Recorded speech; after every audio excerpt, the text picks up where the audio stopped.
Listo, chicos. Bueno, chicos, buenas tardes con todos. El día de hoy, 21 de julio, vamos a tener la ponencia sobre la rotura prematura de membranas de término a cargo del doctor Lozano Jara Carlos Alberto. Esta ponencia está organizada por el Comité SCOME de IFMSA UNES. Le damos la bienvenida al doctor. Sin antes mencionar, chicos, que estos días son días, actividades realizadas por el aniversario de IFMSA UNS. Mañana cumplimos un año más de creación y bueno, por eso es que se da esta serie de actividades. Sin más que decir, les dejo con el doctor Carlos para que pueda iniciar. Buenas tardes, Maite. Gracias por la presentación. Buenas tardes con todos. Bueno, quisiera agradecer por la invitación de IFMSA UNC para realizar esta ponencia y a la vez también enviarles un saludo, un abrazo a todos los chicos que conforman esta sociedad y felicitarlos, ¿no?, por su tercer aniversario.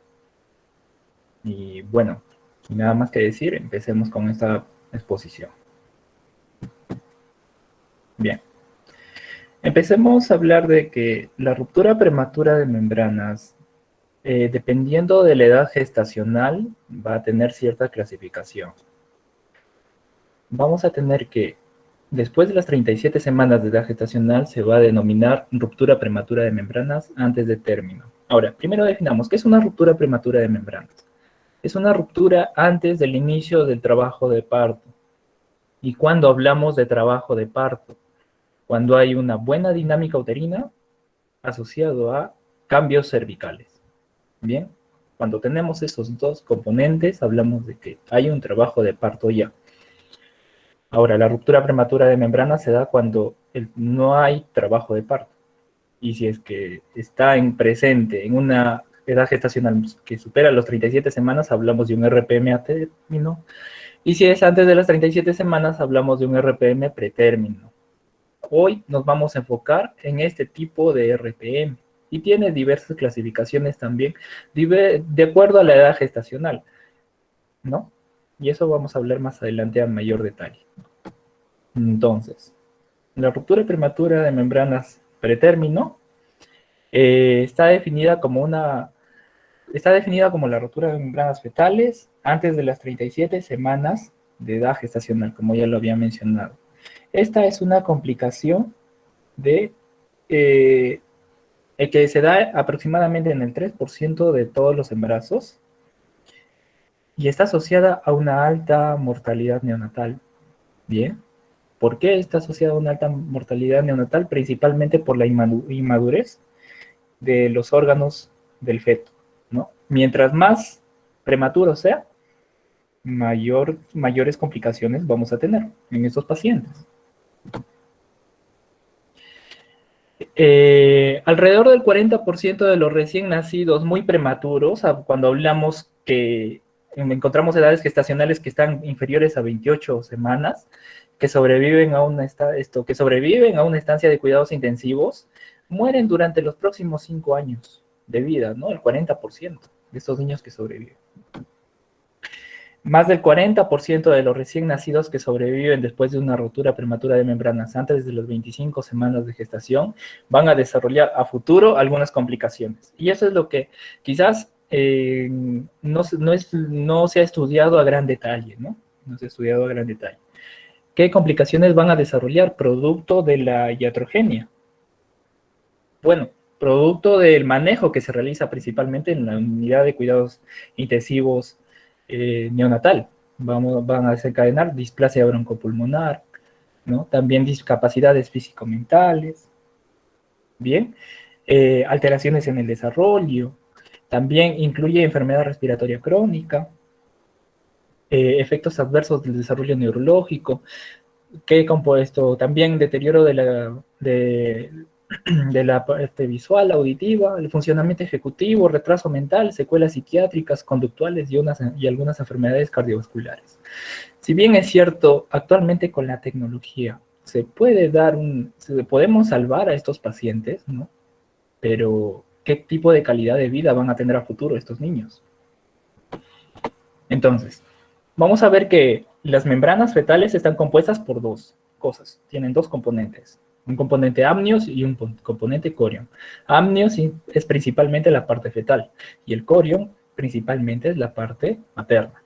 El amnios tiene algunas capas, ¿no? Acá vamos a ver la parte fetal, tiene un epitelio, este epitelio tiene su membrana basal, debajo de la membrana basal vamos a encontrar la capa compacta, inferior a esta, a la capa fibrosa y después a la capa intermedia. La capa intermedia delimita el amnios y el corion. Entonces, a partir de esta vamos a tener corion. Vamos a tener a la capa reticular, una membrana basal y trofoblasto. Bien, si ustedes se dan cuenta, el corion es más grueso que el amnios, pero a la vez tiene menos resistencia a la tracción, ¿no? Se rompe fácilmente. Acá podemos ver un corte histológico. Esta es la parte fetal, este es el amnios, esta es la capa intermedia, y acá tenemos a la parte materna, que es el corion. ¿Qué mecanismos de ruptura de membranas son las que hay? La más frecuente y la más estudiada ha sido la causa infecciosa. ¿Producto de qué? De una infección ascendente que puede producir una deciduitis oculta, una inflamación de la decidua, una infección intraamniótica también, ¿no? Que es una corioamnionitis, e inclusive una infección fetal que puede desencadenar al feto un estado de sepsis. ¿Bien? Esta es la principal causa de ruptura prematura de membranas, producto de una infección ascendente. Ahora, esa infección ascendente, esto destruye las membranas fetales produciendo un RPM. En ocasiones se da en zonas elevadas, ¿no? En zonas elevadas.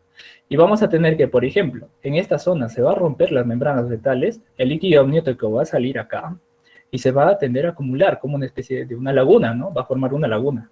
Y en este caso, como está alejado del orificio cervical, ¿no? Como está alejado del orificio cervical, vamos a tener un RPM loculado. Y no vamos a encontrar evidencia de salida de líquido amniótico a través del canal vaginal. ¿Bien? Eso se llama RPM alta o RPM oculta. El sitio más frecuente de una ruptura prematura de membranas amnióticas es en el área supracervical, del cérvix hacia arriba, ¿no? Supracervical. No es en el área del cérvix. Bien, muchos pensamos que el líquido amniótico sale por acá, entonces debe estar contigo. No, no es en esta zona, es supracervical. El lugar más frecuente de la ruptura de las membranas fetales. Y acá tenemos otros componentes. Hay muchas etiologías, causas de RPM, ¿no? Por ejemplo, el tabaco. ¿Qué es lo que hace el tabaco? Esto estimula una quimiotaxis de los leucocitos. Esta de acá produce una liberación demasiado, ¿no? De colagenasas, radicales libres, estos producen peroxidación de los lípidos y daño del ADN, produciendo finalmente RPM, ¿no? La ruptura de las membranas. Después, por ejemplo, también alteraciones en algunas proteínas, como por ejemplo la relaxina. Son personas que nacen con esta predisposición, ¿no? Y estas de acá tienen una actividad tisular y plasminógeno que va a sintetizar plasmina, va a activar esta proteína MMP, ¿no? Que ha sido, tenemos varias, tenemos la 1, la 2, la 7 y la 9, que han sido estudiadas, ¿no? Como causa de RPM, que producen degradación del colágeno de las membranas fetales, produciendo RPM. ¿Sí? Otra causa, por ejemplo, isquemia placentaria, de cualquier etiología. Cualquier isquemia placentaria, ¿no? Como toda isquemia, va a generar mediadores proinflamatorios, va a sintetizarse factor de necrosis tumoral, alfa, interleucinas, prostaglandinas. Estas de acá activan esta proteína MMP 1, 2, 7 y 9, produciendo degradación de colágeno, produciendo finalmente RPM. Y la principal causa que ha sido estudiada, ¿no? Infección, por ejemplo, la causa infecciosa.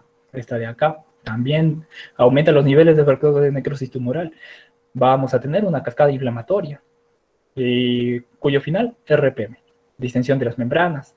También vamos a tener una hemorragia coriodecidual, por ejemplo, un desprendimiento prematuro de placenta. Cuando hay una hemorragia, un desprendimiento prematuro, sabemos que se tiende a acumular sangre en zonas contiguas a las membranas. ¿Y qué es lo que produce cuando la sangre se libera? Vamos a tener eritrocitos. Estos eritrocitos van a tener gran componente, fierro, ¿no? Hierro, que este hierro estimula la peroxidación de los lípidos y daño del ADN, produciendo RPM también, ¿no?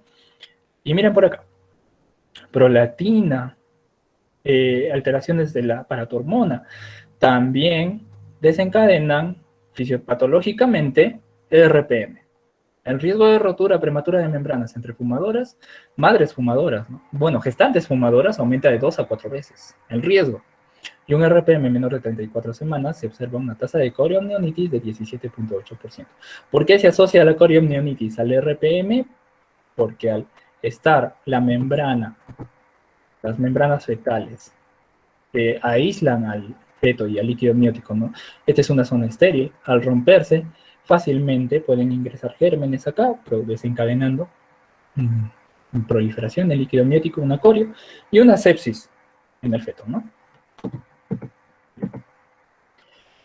¿Qué más se asocia como causa de RPM? Tenemos algunas complicaciones y algunos procedimientos invasivos y cirugías fetoscópicas. Actualmente la tecnología ha avanzado bastante y se realizan estos procedimientos en hospitales de gran complejidad.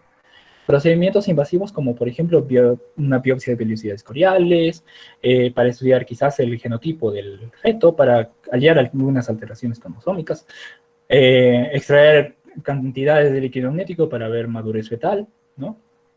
Cirugías por fetoscopía, ¿no? Se realizan cirugías intraútero para tratar de corregir algunas malformaciones que pueda tener el niño, ¿no? También se realizan. Y producto de esto, también puede producirse una ruptura prematura de membranas. Bien. Entonces ya hablamos de las causas y la fisiología principalmente, ¿no? Vamos a hablar ahora del diagnóstico. El diagnóstico, como todo en medicina, se basa principalmente en una buena anamnesis. Buscar algunos signos, algunos síntomas, ¿no? Y cómo ocurrió, cómo es la presentación de un RPM clásico, ¿no? Haciendo un buen examen físico. Podemos hacer una inspección directa, la maniobra del Valsalva, vamos a ver cómo es, realizando una especuloscopía, entonces hay muchas formas, ¿no?, de realizar. Una ecografía fetal de inicio también para evaluar principalmente bienestar fetal o buscar quizás un RPM oculto, ¿no? Como les decía, un RPM alto. Fibronectina fetal, que también se realiza el estudio, y alguna determinación de algunos parámetros bioquímicos que últimamente han tomado ya gran importancia en el diagnóstico del RPM, ¿no? Como por ejemplo la proteína sintetizada en el hígado fetal y la decidua, que se llama ahí, así, IGFBP1, y también la proteína sintetizada por la decidua, que es la microglobulina 1 alfa. Entonces, ¿cómo es la presentación clínica de un RPM?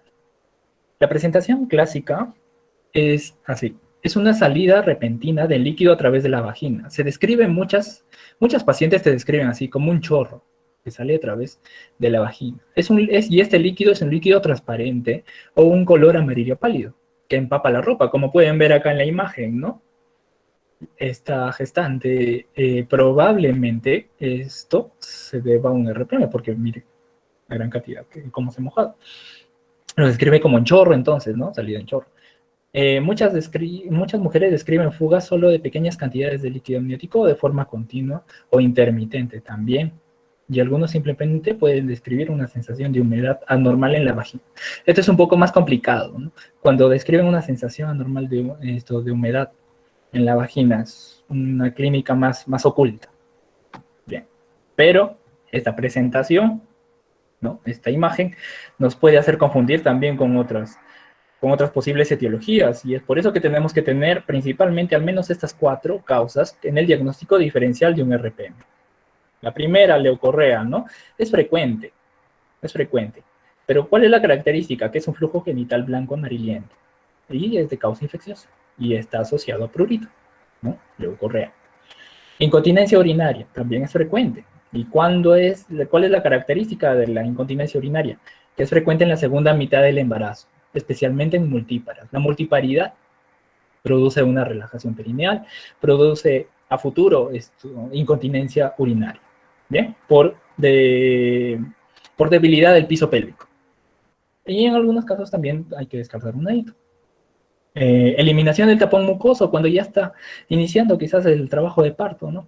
Cuando va a iniciar ya su trabajo de parto también está dentro del diagnóstico diferencial. Es frecuente. ¿Y cuál es la característica de este? Que es un flujo, no es un fluido mucoso, a veces es sanguinolento también, en la ruptura de un quiste vaginal. Esto sí es un poco, esta entidad es un poco más rara, ¿no? Rara. ¿Y por cuál es su característica? Que es una pérdida brusca de líquido cristalino por la vagina. Y al examen se observa una cavidad pequeña en las paredes vaginales, ¿no? Que es raro. Pero de todas maneras tenemos que tener presente el diagnóstico diferencial. Bien.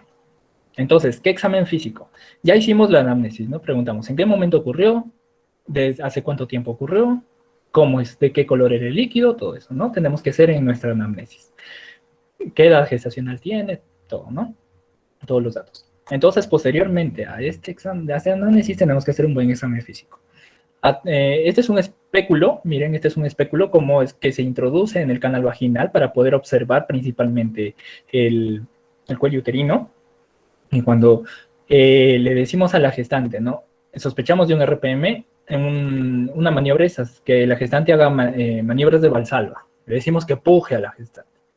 ¿Y qué es lo que vamos a evidenciar? Al pujar la gestante, aumenta la presión intraabdominal, por ende la presión intrauterina, y sale a través de la especuloscopía. Nosotros podemos observar que a través del orificio cervical externo, ¿no? Porque el interno no lo podemos ver, a través de este sale el líquido, ¿no? Líquido transparente o el amarillo pálido, que sería el líquido amniótico, a la maniobra del Valsalva. Pero también hay una maniobra de Turner. La maniobra de Turner consiste en esto, como ven en la imagen. Elevar la presentación por vía abdominal. Aplastamos en esta zona y podemos utilizar el espéculo y también vamos a observar la salida del líquido amniótico o sin espéculo, donde sí se evidencia la salida del líquido amniótico a través de la vagina. Bien. Ahora, antiguamente se utilizaba también este examen, inyección intraamniótica de algunos colorantes, como por ejemplo ¿no? El azul de Evans o índigo carmín. Como ven acá en la imagen, vemos acá el feto nadando en el líquido amniótico donde se le está inyectando el índigo carmín o azul de Evans. Se teñía todo el líquido amniótico de color azul. A las mujeres se les colocaba acá una gasa ¿no? Se les colocaba una gasa y después aproximadamente 20 minutos se retiraba la gasa y si se evidenciaba la gasa de color azul, se decía que sí hay un RPM, ¿no? Sí hay un RPM. Actualmente todavía es considerado el gold estándar, ¿no? El gold estándar, si ustedes les preguntan cuál es el gold estándar de RPM, es este, ¿no? Inyección intraamniótica de colorantes, como por ejemplo el índigo carmín. Pero actualmente ya no se realiza mucho. Se puede realizar si es que existe duda, ¿no? Si es que existiera duda.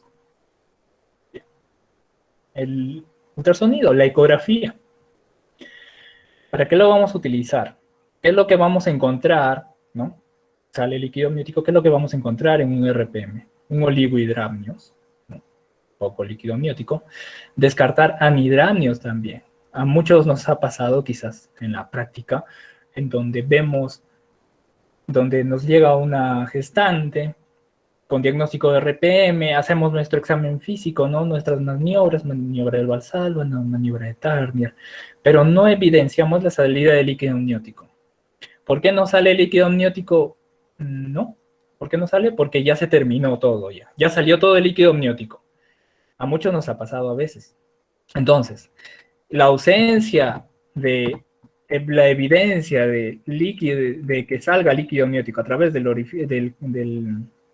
orificio cervical no me descarta, ¿ya? No me descarta el diagnóstico de RPM. ¿Por qué?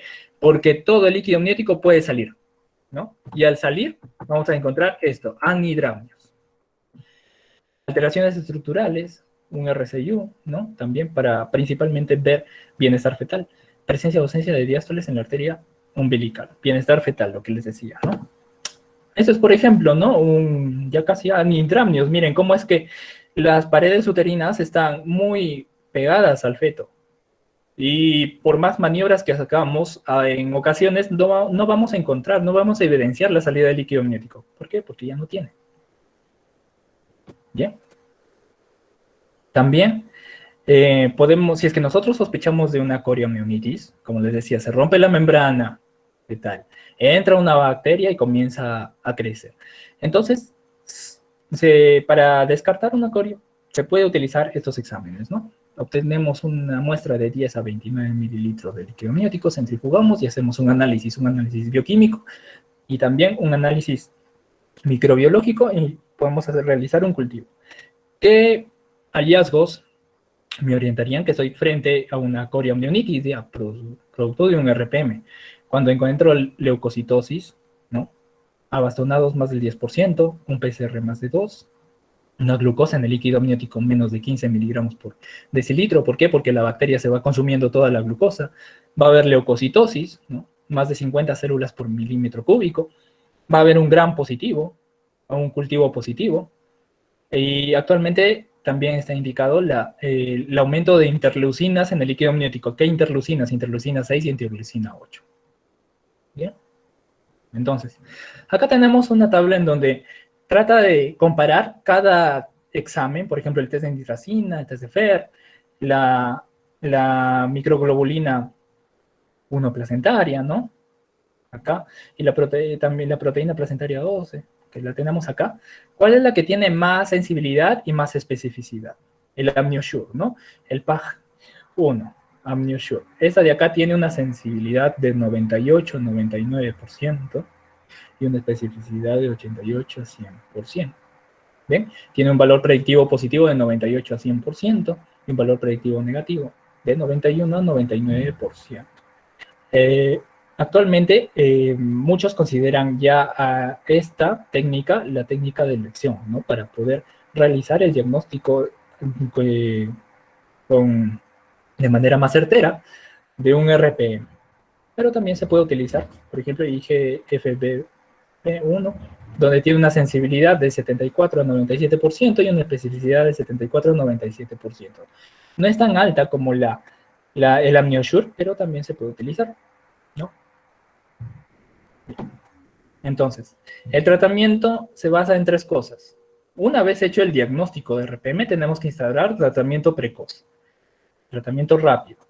Entonces, el tratamiento tenemos 3 cosas. Tocolíticos, si es que hay dinámica uterina, tenemos que eliminar esa dinámica uterina, hacerla ausente, ¿no? Ausente. Esteroides, utilizar esteroides, principalmente para maduración fetal. Recuerden el tema de hoy es RPM pretérmino, y de acuerdo a la edad gestacional vamos a utilizar esteroides para madurez fetal, ¿no? Recomiendan un ciclo, vamos a hablar de esto también, y antibiótico profilácticos. ¿Por qué se utiliza antibiótico profilaxis? Para evitar que desencadene una corio y evitar que el feto haga sepsis. ¿Bien? Entonces, el manejo inicial. Tenemos que determinar la edad gestacional. Tenemos que preguntarnos ¿en qué edad gestacional tiene la gestante, ¿no? ¿En qué presentación fetal está? No es lo mismo que sea una presentación cefálica, una presentación podálica, ¿no? Estado del bienestar fetal. Tenemos que evaluar, al momento de nuestra evaluación, buscar evidencias de signos de infección intrauterina, ¿no? Buscando corio, riesgos de desprendimiento de placenta y obtener cultivos, ¿no? Recomienda obtención de cultivos para el estreptococo del grupo B, que es el estreptococo galactiae. También monitorizar frecuencia cardíaca fetal y actividad uterina. Entonces, hablando de antibióticos, muchas guías recomiendan, hay toda una gama de antibióticos, pero ¿cuáles son las que más se han recomendado? El uso de penicilinas, cefalosporinas, macrólidos, ¿no? Y los corticoides, que estos han comprobado que mejoran un resultado fetal. Reducen un riesgo de coriomionitis ¿no? Con un cociente de riesgos de 0.66. Un riesgo relativo de 0.66 es un riesgo beneficioso, ¿no? Es un efecto protector. Entonces, para infecciones neonatales, un riesgo relativo de 0.67. ¿no? Y para una ecografía anormal de cerebro, del neonato, ¿no? Un riesgo relativo de 0.67. ¿No? O sea, son beneficiosos. Tienen efectos protectores. El uso de antibióticos. Si nosotros vemos el uso de antibióticos para evitar que ocurra una infección intrauterina, el antibiótico va a perfundir acá por diferentes mecanismos. Una por vía sanguínea, ¿no? Se le coloca a la madre el antibiótico, va a llegar acá a través al feto, a través de la arteria umbilical, ¿no? Va a llegar al feto. ¿Cómo más? A través de transmisión transplacentaria, como pueden ver acá en las flechas. Entonces, ¿qué es lo que va a hacer? El antibiótico va a llegar acá al líquido amniótico, va a llegar al feto, pero ¿qué pasa? Por gravedad saben que todo precipita, ¿no? Todo precipita. El antibiótico que llega al feto el feto va a realizar la farmacocinética del antibiótico, y la mayoría de antibióticos se eliminan por vía renal. El feto va a miccionar, pero como estamos frente a un RPM, el antibiótico que micciona se elimina, ¿no? Se elimina, miren, cae, sale. No se queda acá en el líquido amniótico. Lo ideal sería de que el feto hace toda la farmacocinética del antibiótico, micciona, y el fármaco que está miccionando se quede acá en el líquido amniótico para que sea más beneficioso y evitar una corioamnionitis. Pero no ocurre así. Saben que por gravedad cae y el antibiótico sale. Entonces vamos a tener que, dependiendo del antibiótico que nosotros utilicemos, hay una transferencia transplacentaria en porcentajes. Y hay diferentes estudios, ¿no? Por ejemplo, un estudio de Müller, en el 2009, estudió la amoxicilina. ¿Qué es lo que encontró? La transferencia transplacentaria de 18% de amoxicilina, ¿no? Acá tenemos un estudio en el 2010 que estudió de cefexime, 37.6% dice de transferencia placentaria. ¿Qué es esto? O sea, de toda la amoxicilina que yo le doy a la madre, ¿cuánto va a hacer la transferencia transplacentaria? La transferencia transplacentaria, 18% nada más. Cefexime, 37.6%. Cefexime entonces tiene una buena transferencia transplacentaria. Eritromicina, 3%. Acitromicina, 2.6%. Si nosotros recordamos las guías de la COG, las guías australianas, las guías alemanas, muchas recomiendan el uso de ampicilina más acitromicina, más macrólidos, ¿no? Acitro, eritro. Pero si ustedes se dan cuenta, miren la eritromicina, 3% de transferencia transplacentaria. Acitromicina, 2.6%. La acitromicina tiene menor transferencia transplacentaria que la eritromicina, ¿no? La vancomicina es 9%. Cipro, bueno, estos de acá no se utilizan, ¿no? No se utilizan mucho. No es muy común usarlos, pero también se podrían usar. Entonces, ¿qué es lo que quiero decir qué es lo que quiero transmitir con esta tabla? Que si bien es cierto la citromicina es la que se recomienda y está en muchas guías, su transferencia es poca, ¿no? La transferencia transplacentaria es poca, ¿no? Es poca. Acá podemos ver las diferentes organizaciones, ¿no? La COG, ¿qué es lo que recomienda? Penicilina, ampicilina, eritromicina, clindamicina. La sociedad alemanas, penicilina, mecilina, piperacilina, eritromicina también, como ven, macrólidos acá. Las sociedades australianas recomiendan utilizar ampicilina, eritromicina. Miren, macrólidos también recomienda la sociedad australiana, ¿no? La sociedad del Reino Unido, penicilinas, eritromicina, miren, macrólidos también recomienda. La sociedad canadiense de ginecobstetricia también ampicilina con macrólidos, eritromicina, ¿no?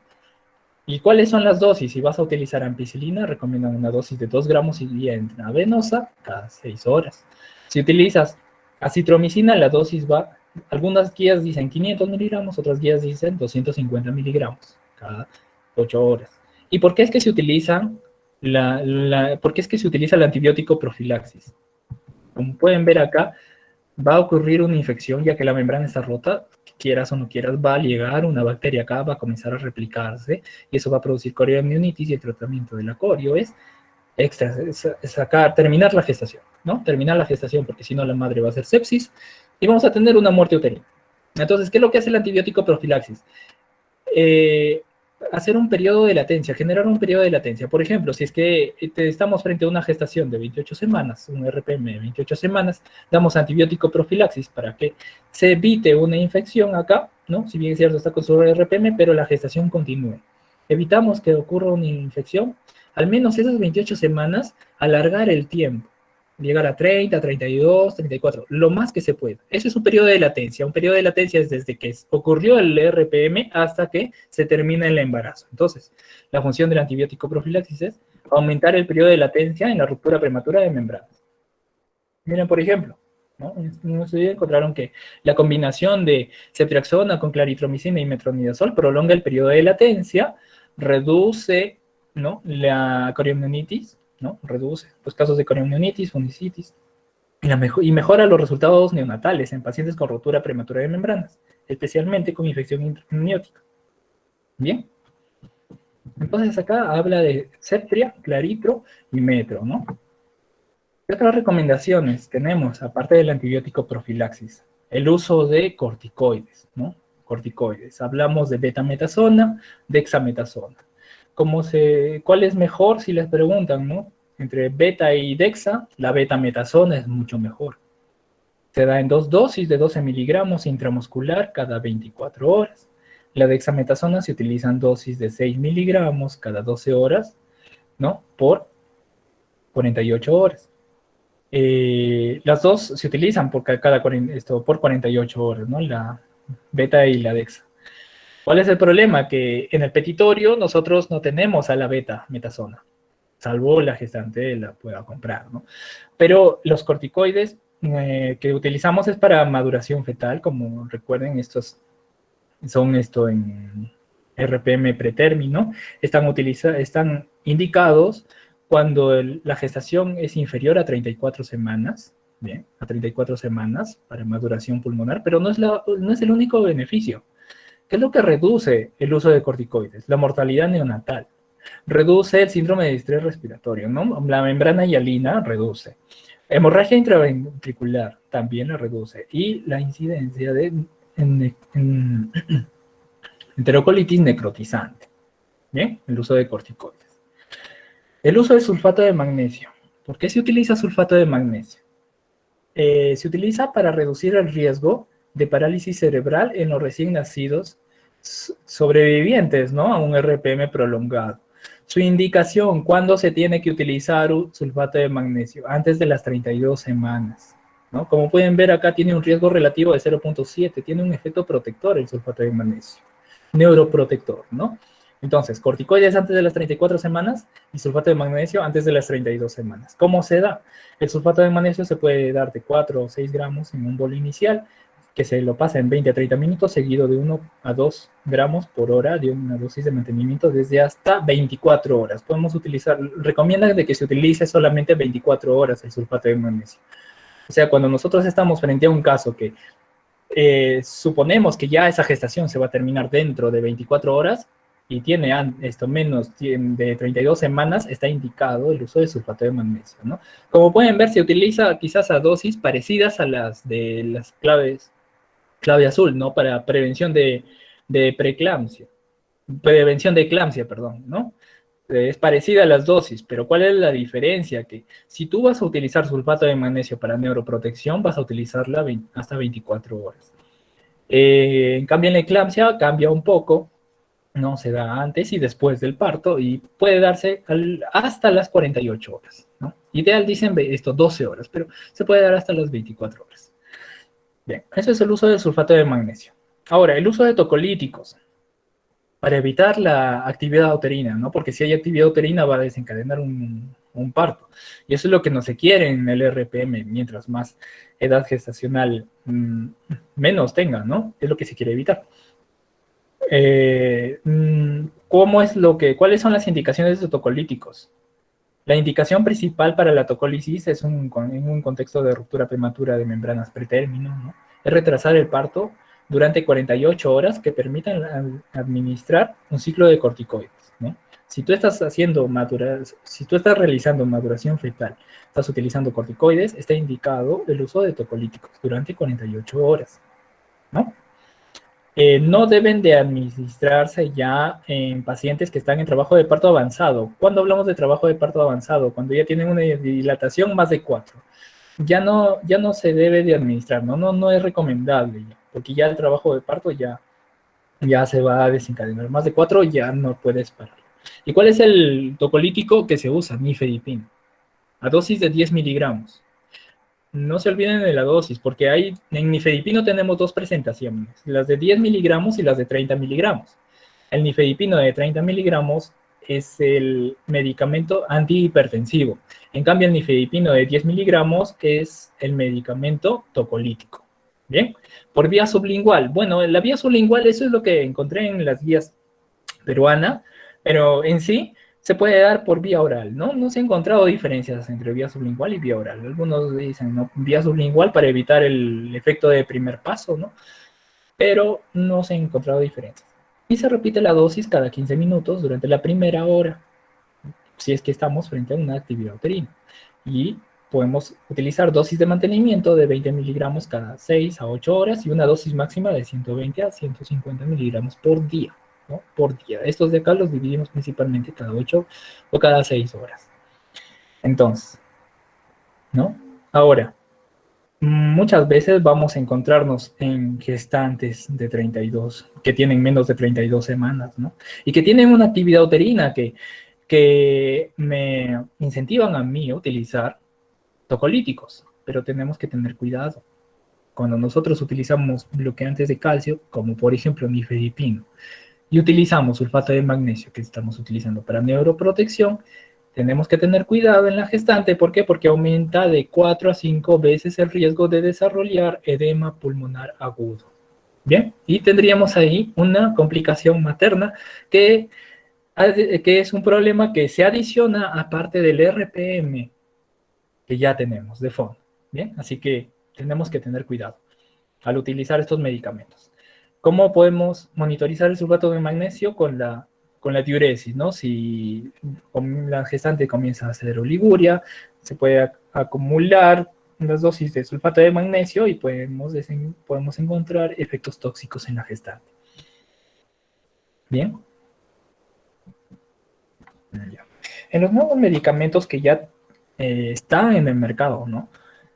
Tenemos a los antagonistas de los receptores de oxitocina, principalmente como medicamento tocolítico. Acá tenemos el atosiban.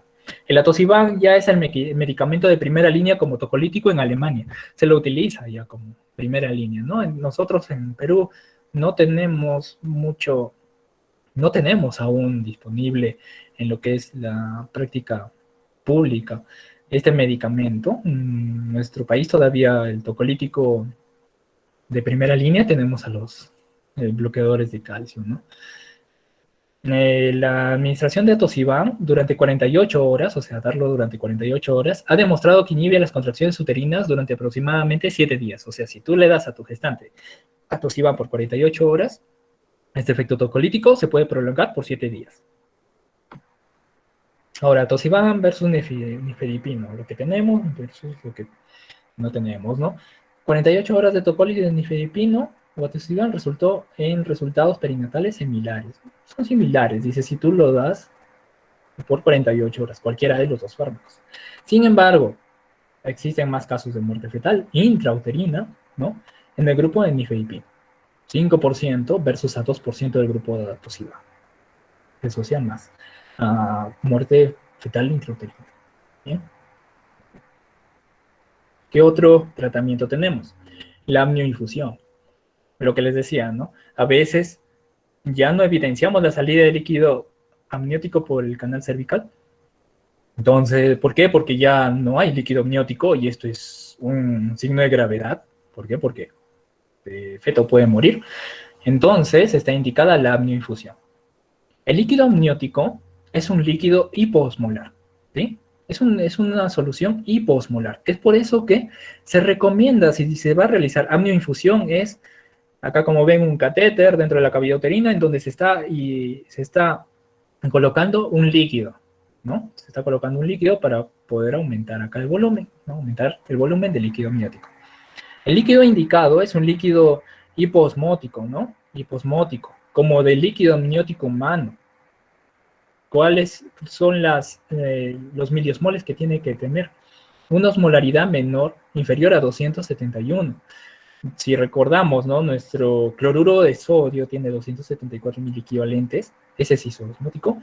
Ese no debería de utilizarse. Eso es lo que se recomienda, ¿no? Si tú tienes cloruro de sodio, no deberías de utilizar esa solución, sino una solución más hiposmolar, ¿no? Una solución hipotónica se recomienda utilizarla de 2.400 mililitros por día, 2.400 mililitros por día o 100 mililitros por hora, ¿no? Realizar la amniinfusión. Y esta de acá sí se realiza. Se realiza en hospitales de alta complejidad, ¿no? Este es un estudio en donde se compara la amniinfusión, ¿no? Donde los mejores resultados los tuvo Chirikov en su estudio del 2013. Tuvo un periodo de latencia, ¿no? El periodo de latencia, lo que les decía, desde el momento que ocurre el RPM hasta que se da la gestación, más o menos. Cuando ocurrió el RPM, tiene una media de 20 semanas de edad gestacional, con una edad gestacional inferior a 14 y máxima de 26 en su estudio. ¿Y hasta qué semanas se dio el parto? A los 29, tuvo una media de 29 semanas, con una edad gestacional mínima de 24 y una máxima de 34, ¿no? Este es el estudio que tuvo, a diferencia de los otros, ¿no? Que tuvo mayor periodo de latencia, 49 días, 49 días, más de mes y medio, ¿no? Más de mes y medio. ¿Con qué se realizó? Con solución hiposmolar. ¿Bien? Solución hiposmolar. ¿Y por qué es que se recomiendan las soluciones hiposmolares? Porque si nosotros colocamos una solución hiperosmolar acá, ¿bien? Al tener una solución hiperosmolar, va a dañar la piel, va a dañar la piel del feto, ¿bien? Va a dañar la piel del feto. Recuerden que el líquido amniótico se absorbe a través de la boca, va a los pulmones, va a haber un daño pulmonar por la diferencia de concentraciones. También va a haber una alteración de lo que es el tubo digestivo, y si es que esta solución hiperosmolar se absorbe, va a ocasionar inclusive un daño renal. Es por eso que no se recomiendan las soluciones isosmolares para amnioinfusión. Y esta es una guía, bueno, está en el último boletín de la COG para RPM. Mire, en gestaciones de más de 37 semanas, que está indicado proceder al parto, ¿no? Proceder al parto y dar antibiótico profilaxis para estreptococo del grupo B, ¿no? Si es que está indicado. Si tenemos una gestación, un RPM que está entre 34 y 36 semanas, semejante, ¿no? Semejante a lo que se hace acá, semejante. ¿Por qué? Porque a partir de las 34 semanas ya la maduración pulmonar ya está dada. En partos pretérminos, ¿no? De 24 a 33, 6 séptimas semanas de gestación, está el manejo expectante. Recuerden, tenemos que generar un periodo de latencia y prolongarlo lo más que podamos, ¿no? Antibiótico profilaxis está recomendada, ¿no? Ya que prolonga el periodo de latencia. El uso de corticoides para maduración pulmonar. Antibiótico profilaxis para el estreptococo del grupo B, si es que está indicado. Y recuerden, antes de las 32 semanas también podemos utilizar el sulfato de magnesio para neuroprotección. ¿Qué pasa cuando tenemos RPM antes de las 24 semanas de gestación? Acá tenemos que hacer consejería al paciente. Tenemos que orientar a la gestante, al papá, ¿no? A la familia, de que antes de las 24 semanas la viabilidad del feto es muy pobre, ¿no? Y podríamos tener esto, ¿no? Fetos muy inmaduros, que este feto va a nacer, va a respirar, va a tratar de respirar quizás, pero finalmente va a fallecer.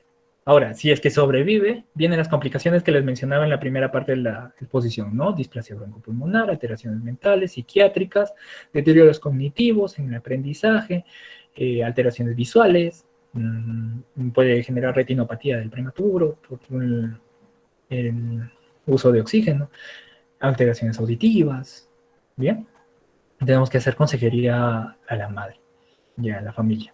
El manejo expectante o inducir el labor de parto, esto ya la COG lo deja a decisión del médico tratante, que es lo que procedería.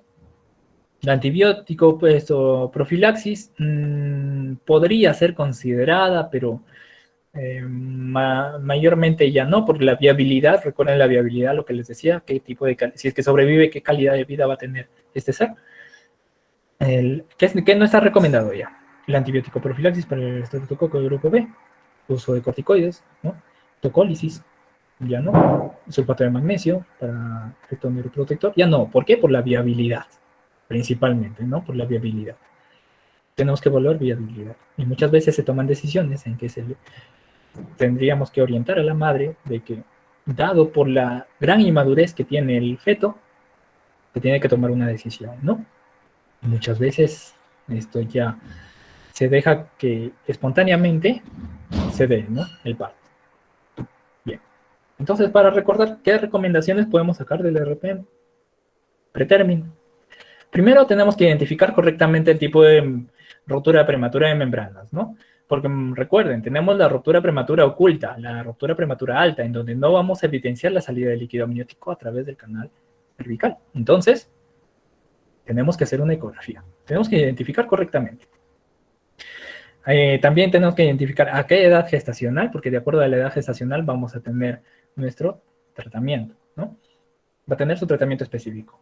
Después de una evaluación clínica y una estrategia debe ser desarrollado. ¿Y para qué? ¿Para qué tiene que estar esto? Tenemos que hacer nuestra estrategia para prolongar el embarazo, ¿no? O quizás para finalizarlo, debido a signos de coriomionitis. Recuerden, coriomionitis, indicación de finalizar ese parto. Bien.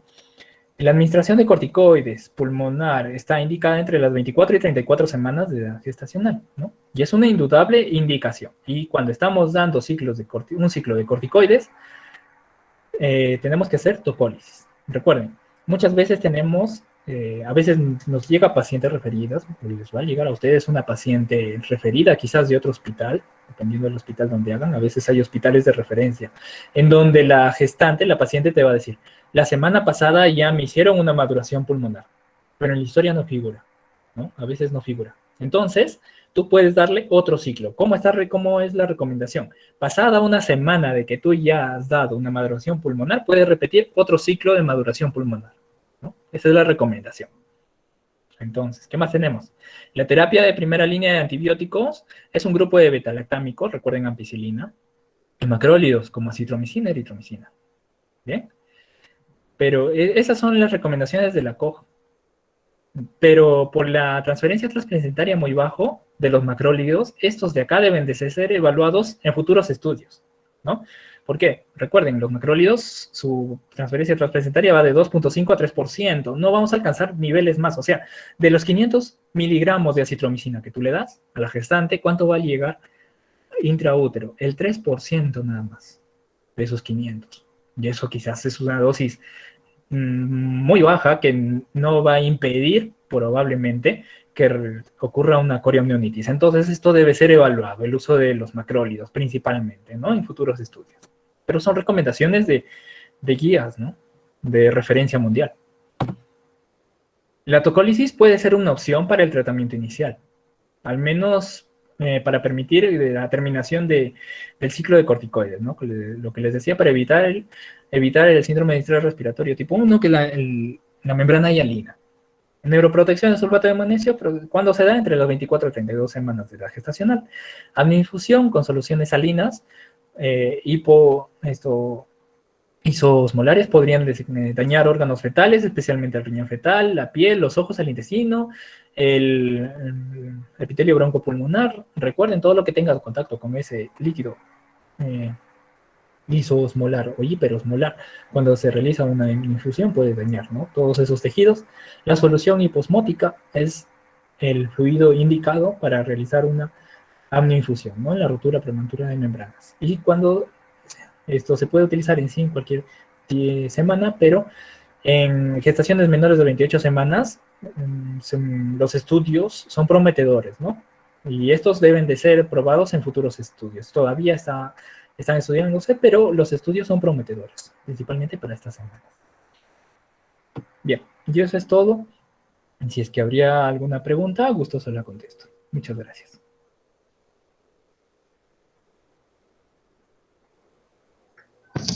Chicos, si tienen alguna pregunta, pueden hacerla por el chat. Vamos a esperar unos minutitos a ver si es que hay preguntas.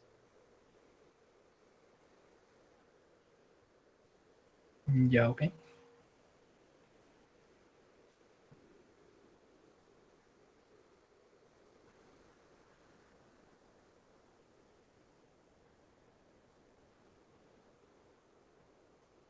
Hay una pregunta.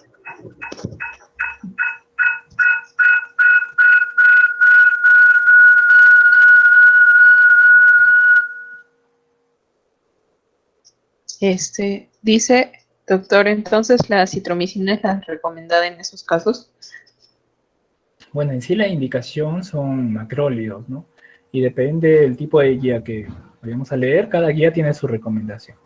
Pero en sí, de los macrólidos, de todos los macrólidos, la mejor que podríamos utilizar y la que tiene, ¿por qué es la mejor? Porque tiene menores reacciones adversas, es la citromicina. Bien, pero como les enseñé el cuadro, ¿no? La transmisión transplacentaria a través de la placenta, bueno, hacia el útero, ¿no? Hacia la cavidad intrauterina, principalmente el líquido amniótico del feto, es muy pobre, es 3%. Así que, si bien es cierto, son recomendaciones de entidades mundiales, esto de acá tiene que ser evaluado, ¿no? Tiene que ser evaluado por la transferencia transplacentaria muy pobre que tiene este medicamento, estos medicamentos, los macrólidos en general. Pero en sí, actualmente todavía las guías, los boletines dicen utilizar acitromicina principal. Ya listo. Aquí hay otra pregunta. Dice, doctor, buenas tardes. De todos los estudios diagnósticos, ¿cuál es el mejor? Estudios diagnósticos. Bueno, antiguamente el gol estándar era la inyección de índigo carmín, ¿no? Pero actualmente ya no se utiliza. En sí, el diagnóstico principalmente se basaría en una buena anamnesis. No es solamente tomando en cuenta un signo que nosotros podamos evidenciar, ¿no? No, el diagnóstico se realiza tomando en cuenta una buena anamnesis, un buen examen físico y quizás, si te queda duda todavía, podrías utilizar algunos exámenes auxiliares. Ahora, en la medicina, nosotros siempre nos basamos en la clínica del paciente, nunca olviden, la clínica manda. Lo que tú vayas a encontrar en tu examen físico, lo que vayas a encontrar de tu interrogatorio, eso es lo que manda. Un examen auxiliar, si bien es cierto, tiene buena sensibilidad y buena especificidad para hacer el diagnóstico, son exámenes auxiliares y nosotros tenemos que tener la capacidad de poder interpretarlos, porque muchas veces podemos encontrarnos falsos positivos o falsos negativos, ¿no?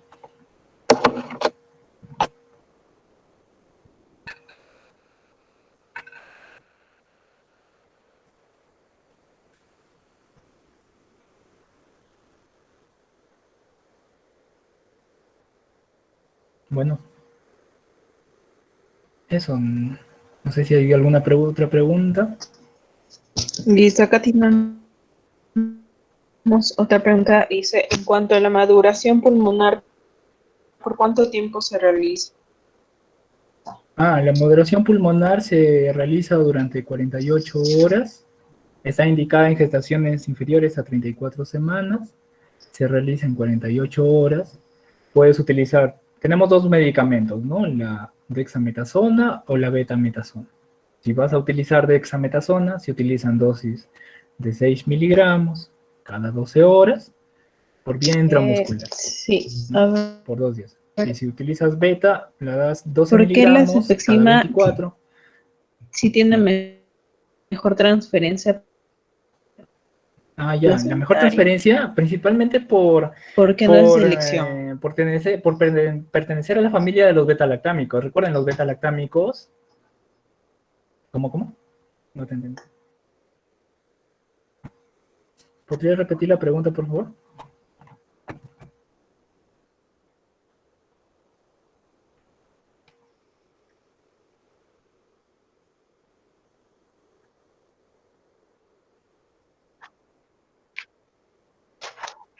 ¿Podría repetir la pregunta, por favor? No te entendí muy bien.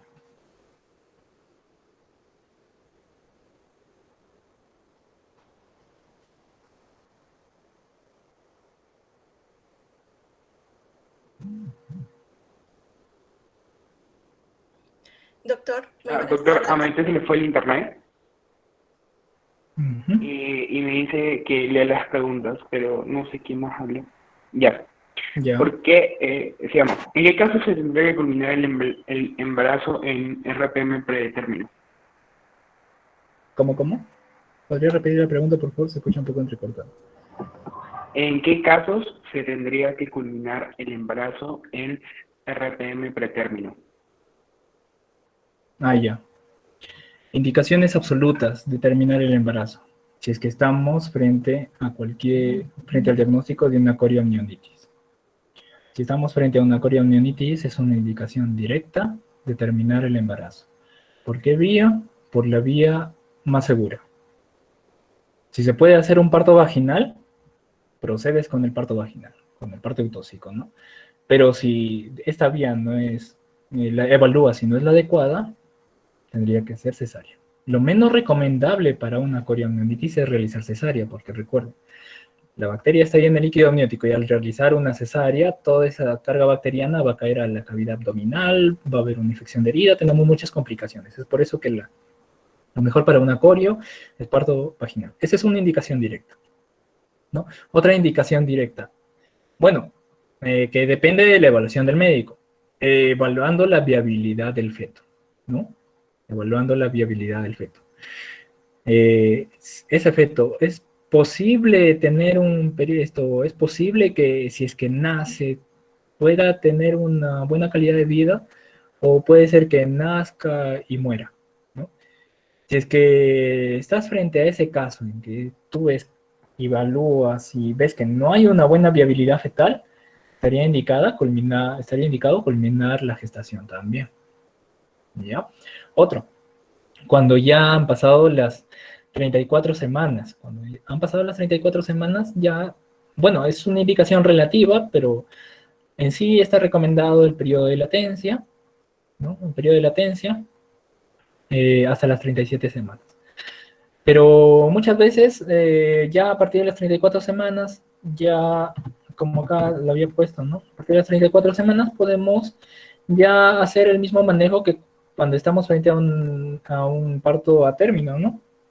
Proceder con el embarazo. A partir de las 34 semanas, cuando estamos frente a un RP, ¿no? O sospechamos quizás de alguna complicación materna, como por ejemplo un RPM y una preeclampsia, una preeclampsia con signos de severidad o una eclampsia, que es raro encontrarlo, ¿no? Pero a veces se da. También son indicaciones de terminar la gestación. Listo, doctor. Me parece que la pregunta anterior que Maite se quedó leyendo fue la de ¿por qué la cefixime si tiene mejor transferencia placentaria? ¿Por qué no es de elección? Esa era la... Ya. Ajá. Bueno, lo que les presenté son estudios de algunos medicamentos que se han utilizado, ¿no? Pero en sí las indicaciones y con los que se tiene, según los estudios, se tiene mayores y mejores resultados, en caso de los betalactámicos, es la ampicilina, ¿no? En sí los betalactámicos en general tienen muy buenas perfusiones transplacentarias, porque recuerden, los betalactámicos atraviesan fácilmente las membranas y de manera general, ¿no? Tienen muy buena perfusión placentaria, así que y según los estudios también, según lo que se encuentra en las diferentes guías y estudios, es la ampicilina. Bien. Ahora, ¿podrías utilizar cefixima? También, pero no es lo recomendable, ¿no? No es la recomendación que está. Listo. La siguiente pregunta es ¿cuál de las soluciones hiposmolares es mejor indicada? Las soluciones hiposmolares son preparados especiales que se hacen.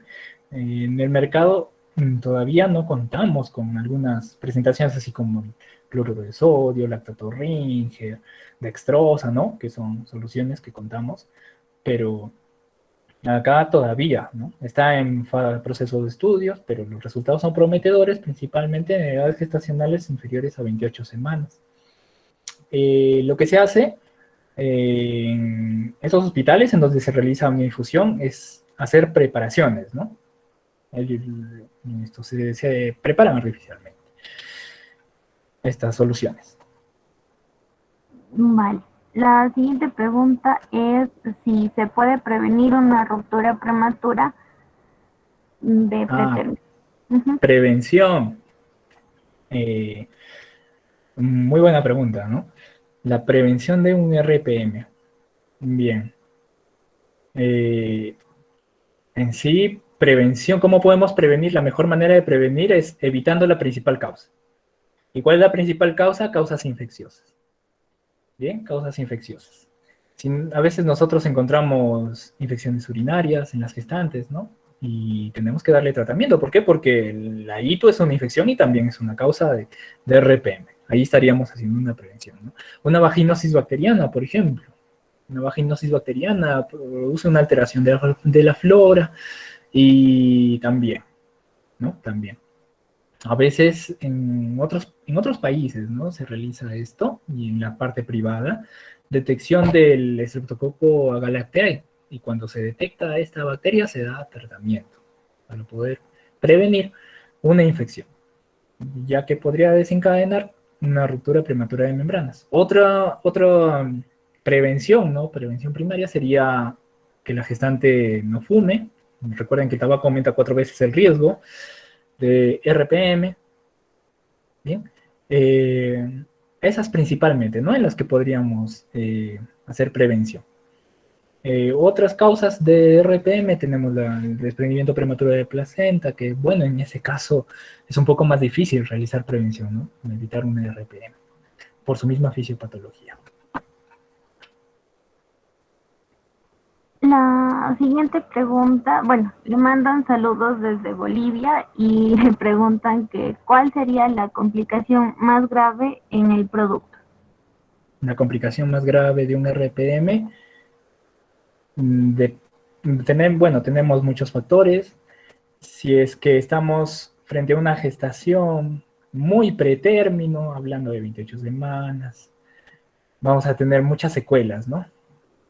Las más graves serían retinopatía del prematuro y displasia broncopulmonar, si es que sobrevive el feto, ¿no? Otra complicación grave que tendría el feto sería una sepsis producto de una coriamnionitis. La sepsis, mientras más prematuro sea el feto, una sepsis, la mortalidad aumenta, ¿no? En gran medida. Esas serían las principales complicaciones, ¿no? Tomando en cuenta la edad gestacional o la infección producida por una coriamnionitis.